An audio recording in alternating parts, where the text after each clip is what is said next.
Ini keturunan Rasulullah, darah Rasulullah mengalir di tubuhnya. Coba ketika Rasulullah mendapatkan kabar dari malaikat bahwa keturunan Rasulullah nanti akan dibantai habis di Karbala, bahkan Rasulullah memanggil Muawiyah, didudukkan dan berkata kepada Muawiyah, wahai Muawiyah, ini rahasia antara Nabi dengan Muawiyah, anak keturunanmu nanti akan membunuh habis anak keturunanku. Nabi cuma bisa menangis, Nabi cuma bisa mendoakan. Maka Nabi mengatakan Al-Husain adalah penghulu pemuda surga nanti, dia menjadi syahid nanti.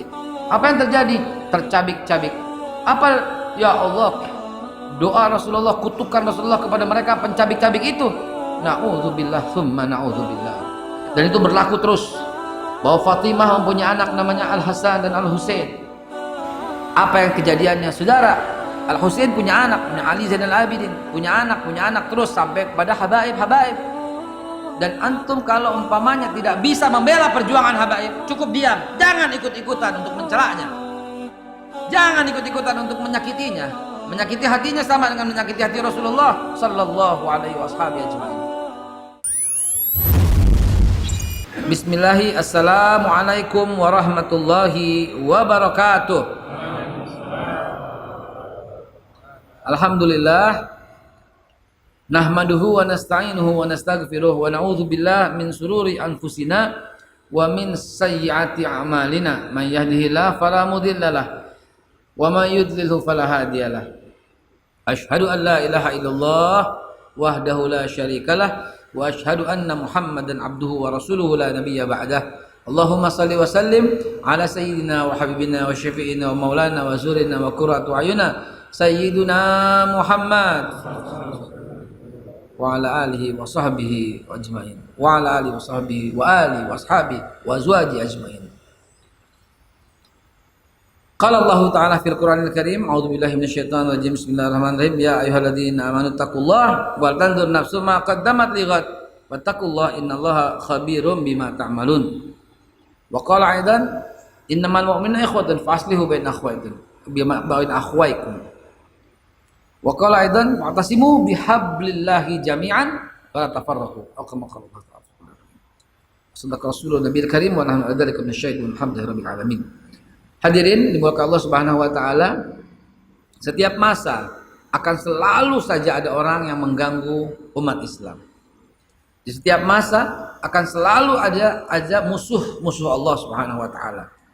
Walaupun di satu masa di mana Islam belum terdengar, misal di Papua sana, misal pada waktu dulu sebelum kedatangan sahabat ya, itu pasti berlaku yang zalim dan yang baik, yang saleh, pasti berlaku. Dan Allah Subhanahu wa taala tidak akan hukum orang-orang yang berbuat baik, karena setiap orang punya nurani yang akan dilanjutkan atau diingkari. Setiap orang punya. Yang hari ini saya tidak mau masuk ke dalam agama dulu, ya, karena tahun 1292 Islam belum berkembang dengan baik di Indonesia. Ada yang bilang masih Hindu, Singosari. Ada yang Majapahit belum ada ya.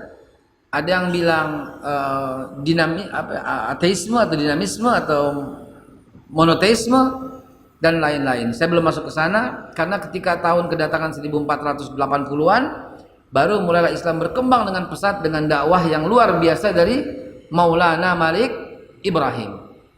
Nah, ini sebelum kedatangan Maulana Malik Ibrahim. Yang kita tahu adalah tentara Tartar di tahun 1200, 1300 sampai 1400 adalah tentara yang paling ditakuti dunia. Kenapa? Karena berhasil mengkecoh umat Islam. Dengan apa? Dengan surat. Ini pelajaran berharga buat kita semua Bapak Ibu sekalian. Surat itu dahsyat. Daya apa ya? Daya psikologisnya. Ente tahu-tahu dapat surat dari Bareskrim, gimana?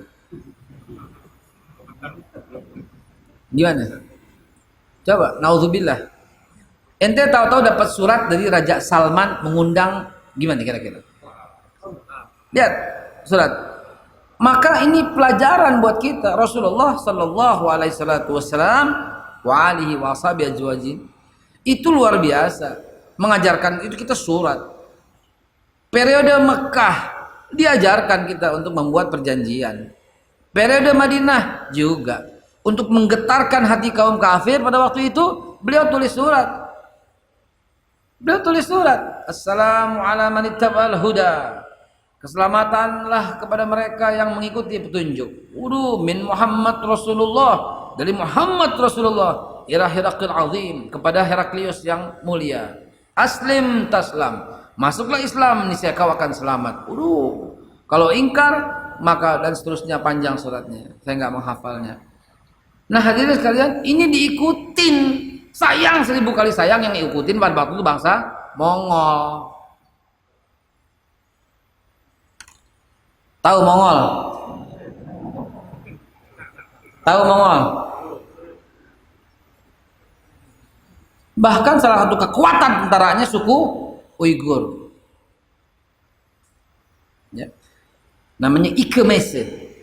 Datang ke Indonesia. Bertemu utusannya dengan Raja Kertanegara pada waktu itu. Subhanallah. Coba, pada waktu itu surat. Jadi sebelum cerita ini sedikit kilas balik kemarin minggu lalu pada waktu masih Genghis Khan itu menulis surat kepada para ulama untuk ditawarkan bergabung dengan mendapatkan jabatan. Dari zaman dulu sampai sekarang ada yang begitu. Ada yang begitu. Nggak sadar aja. Ada dari zaman dulu. Sampai zaman sekarang nggak? Sampai sekarang ada emang? Ada. Wah, ente yang bilang, anda nggak bilang. Ada, kata beliau. Ya, gabunglah sama kita. Coba sampai kayak begitu gitu loh. Dan akhirnya ada itu ulama-ulama yang bergabung dengan mengatakan, ya kita kan dapat jabatan, tapi kan kita begitulah, boleh sholat, boleh apa gitu, dibiarkan. Kan kalau nih ya, ini catat nih baik-baik ya, rekam baik-baik ya. Kalau Anda disukai oleh semua kelompok dan golongan, ada yang salah dalam dakwah Anda. Karena dalilnya Anda nggak akan disukai. Kalau disukai, ada yang salah. Ada yang salah, dan nggak mungkin Al-Quran yang salah. Apa dalilnya? Huwallazi arsala rasulahu bil huda wa dinil haq. Ketika ada petunjuk dan menegakkan agama yang hak, liyuzhirahu 'ala dini kulli, untuk dimenangkannya atas semua agama. Ujungnya apa?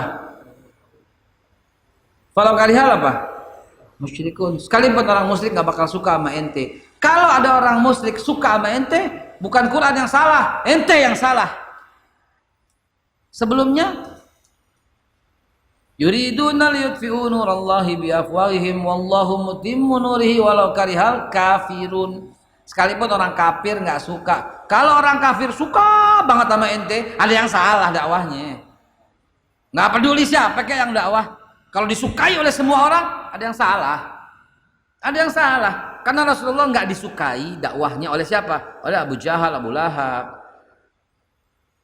Ada nggak yang disukai sama Abu Lahab, Abu Jahal? Disukai sama Heraklius, dapat hadiah? Ada nggak? Ada. Namanya siapa? Abu Rabi. Siapa dia? Ketua Masjid Dirar. Ada Pak. Udah ketua masjid, membangun masjid yang megah, sholatnya di belakang Nabi, disukai sama Abu Jahal, disukai sama Abu Sufyan, diundang ke kerajaan tetangga. Ada Abu Rabi. Jadi kalau buka sejarah yang lengkap, kita akan ketemu yang lucu-lucu. Lucunya gimana? Lah, sama. Sampai garuk-garuk kepala gitu loh. Lah ini disukai sama semua.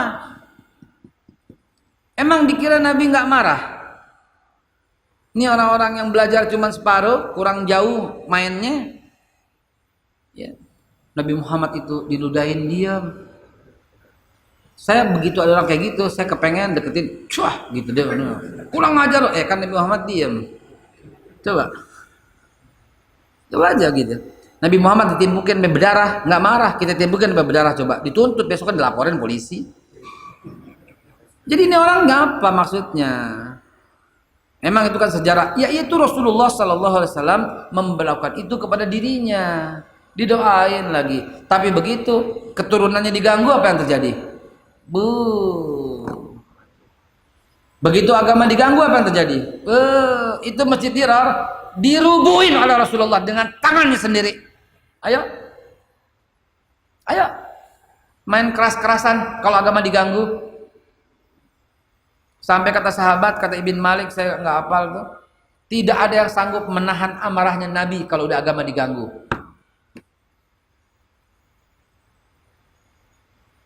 Ruqayyah binti Rasulullah Sallallahu Alaihi Wasallam menikah dengan anak daripada Abu Jahal. Dan ketika masuk Islam, awal mula periode Islam, awal mula, karena si anak Abu Jahal ini nggak mau masuk Islam, dicampakkan Ruqayyah, yang nanti dinikah sama Utsman bin Affan ya. Dicampakkan. Ini lihat Rasulullah memperlakukan keturunannya kalau diganggu. Lihat. Dicampakkan Ruqayyah. Begitu dicampakkan, apa kata Nabi? Coba antum anakmu yang kau orang terhormat, kau orang terpandang, anakmu dicampakkan, dilemparkannya di depan orang banyak, di pasar, malu gak? Hina gak? Nangis Rasulullah lihat anaknya dicampakkan seperti itu. Nangis Rasulullah, dikata-katain lagi, dihinakan lagi, diceraikan lagi, menjadi janda anakmu. Coba apa kata Nabi? Nabi tunjuk Ibn Abu Jahal itu, kau akan mati dicabik-cabik binatang. Abu Jahal gemeter, ini orang kafir, gemeter sampai memukul-mukul kepalanya. Nggak bakal selamat kamu, nggak bakal selamat kamu. Tidak ada kata-kata Muhammad yang ditolak oleh langit. Ini orang begitu coba. Tapi dia kafir, tapi dia bilang begitu. Dia nggak bakal selamat kamu, nggak bakal selamat kamu. Coba apa yang terjadi? Tidak lama kemudian, ya namanya siapa itu? Qatadah ya, bin Abu Jahal ya.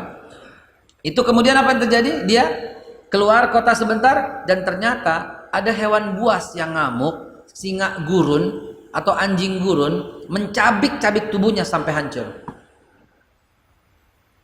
Ayo deh, ayo, hina keturunan Rasulullah silahkan, persulit keturunan Rasulullah silahkan. Dan apa yang terjadi padamu nanti? Lihat Fatimah Zahra, istri daripada Sayyidina Ali ibn Abi Thalib karramallahu wajhahu radhiyallahu anhu. Sayyidina Ali ingin menikah lagi dan beliau menghadap sang mertua baginda Rasulullah Sallallahu Alaihi Wasallam dan minta izin untuk menikah lagi dan memadu Fatimah Zahra. Apa kata Nabi? Dengan gemeter beliau berkata, wahai Ali, Fatimah itu darah dagingku. Siapa yang menyakitinya menyakiti hatiku. Gemeter Sayyidina Ali, nggak berani. Coba sakitin hati. Coba. Ini keturunan Rasulullah, darah Rasulullah mengalir di tubuhnya. Coba ketika Rasulullah mendapatkan kabar dari malaikat bahwa keturunan Rasulullah nanti akan dibantai habis di Karbala. Al-Husain akan dibantai di Karbala, itu dikabarkan oleh Rasulullah. Menangis Rasulullah sejadi-jadinya. Dicium cucunya ini, tapi nggak bisa mengabarkan. Kenapa, bagaimana, nggak boleh melawan takdir. Tapi Rasulullah udah tahu kejadian itu. Bahkan Rasulullah memanggil Muawiyah, didudukkan dan berkata kepada Muawiyah, wahai Muawiyah, ini rahasia antara Nabi dengan Muawiyah, anak keturunanmu nanti akan membunuh habis anak keturunanku. Nabi cuma bisa menangis, Nabi cuma bisa mendoakan. Maka Nabi mengatakan Al-Husain adalah penghulu pemuda surga nanti, dia menjadi syahid nanti. Apa yang terjadi? Tercabik-cabik. Apa? Ya Allah, doa Rasulullah, kutukan Rasulullah kepada mereka pencabik-cabik itu. Na'udzubillah summa na'udzubillah. Dan itu berlaku terus, bahwa Fatimah mempunyai anak namanya Al-Hasan dan Al-Husain. Tidak ada syahid yang lebih besar daripada Al-Husain di zamannya. Enggak ada. Karbala, tempat pembantaian cucu Rasulullah sallallahu alaihi wasallam. Apa yang kejadiannya? Saudara, Al Husain punya anak, punya Ali Zainal Abidin, punya anak terus sampai kepada habaib. Dan antum kalau umpamanya tidak bisa membela perjuangan habaib, cukup diam. Jangan ikut-ikutan untuk mencelaknya. Jangan ikut-ikutan untuk menyakitinya. Menyakiti hatinya sama dengan menyakiti hati Rasulullah sallallahu alaihi wasallam. Hati-hati saudara, kita akan berjumpa dengan Rasulullah sallallahu alaihi wasallam. Apa pembelaanmu kepada keturunan-keturunan Rasulullah? Apa pembelaanmu kepada darah-darah Rasulullah yang mengalir di setiap tubuh habaib? Kita akan berjumpa dengan Rasulullah. Apa yang beliau tanya? Wahai Haikal, terjadi fitnah kepada keturunanku. Apa yang kau lakukan? Apa yang kau bela keturunanku di hari kiamat? Coba. Ya Rasulullah, saya takut diberhentiin gitu. Ngomong deh. Ya Rasulullah, saya takut dipecat. Ngomong deh. Di dunia ini kita nggak bisa jumpa Rasul, kita nggak bisa cium tangannya, kita nggak bisa memeluknya. Minimal kita hormati para habaib keturunan Rasulullah sallallahu alaihi wasallam. Tapi habaib yang itu, yang di Papua, yang di mana, antum bisa berkata habaib itu salah. Justru salah, tutup kesalahannya saudara apabila dia salah. Tapi ada habaib Ustaz jauh di mana, di Aceh sana, dia pernah mencuri. Justru dia habaib, tutup. Jangankan habaib, teman antum sendiri antum haram buka aibnya saudara. Bagaimana ceritanya sih? Belajar ngaji di mana antum cari-cari kesalahan dan antum sebar ke sosial media? Belajar ngaji di mana? Akhlak di mana yang begitu saudara? Jangankan para keturunan Rasulullah, jangankan para alim ulama, para kiai, jangankan itu. Teman antum sendiri tutup keburukannya. Shallu ala Nabi Muhammad. Hentikan itu kalau bangsa kita mau selamat. Stop kalau bangsa kita mau menjadi bangsa yang besar. Karena apa? Karena bencana seiring dengan penghinaan kepada alim ulama. Babilonia hancur bukan karena nyembah berhala. Dari zaman Nabi Ibrahim masih orok juga udah nyembah berhala.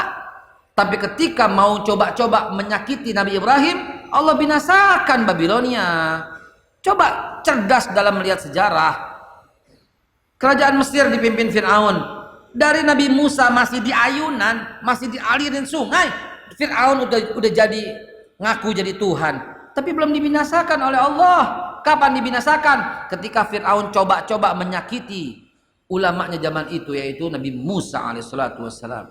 Coba pelajarin baik-baik. Nabi Muhammad itu dihina selama 13 tahun. Dan Allah nggak ikut campur binasakan mereka. Kapan Allah binasakan mereka? Ketika ada gerakan peperangan Badar, Allah baru binasakan Abu Jahal, Abu Lahab. Apa kita nggak ambil pelajaran begini? Allah paling marah bukan diduakan. Allah paling marah berdasarkan sejarah, berdasarkan fakta Al-Quran. Allah paling murka ketika ulamanya disakiti. Allah paling murka. Apa enggak? Berani banget bangsa kita kalau melecehkan para alim ulama. Terlalu berani bangsa kita kalau kita melecehkan para habaib. Tapi ada salah, justru ada salah, tutup kesalahannya saudara. Misalnya ada salah, tutup kesalahannya. Kok nggak boleh dibongkar? Tidak boleh dibongkar sebuah kesalahan, sekalipun sahabat antum, sekalipun sahabat antum, sekalipun teman, sekalipun musuh, maaf. Jangan dibongkar aibnya saudara. Kenapa? Karena Allah akan tutup aibmu selama kau tutup aib saudaramu.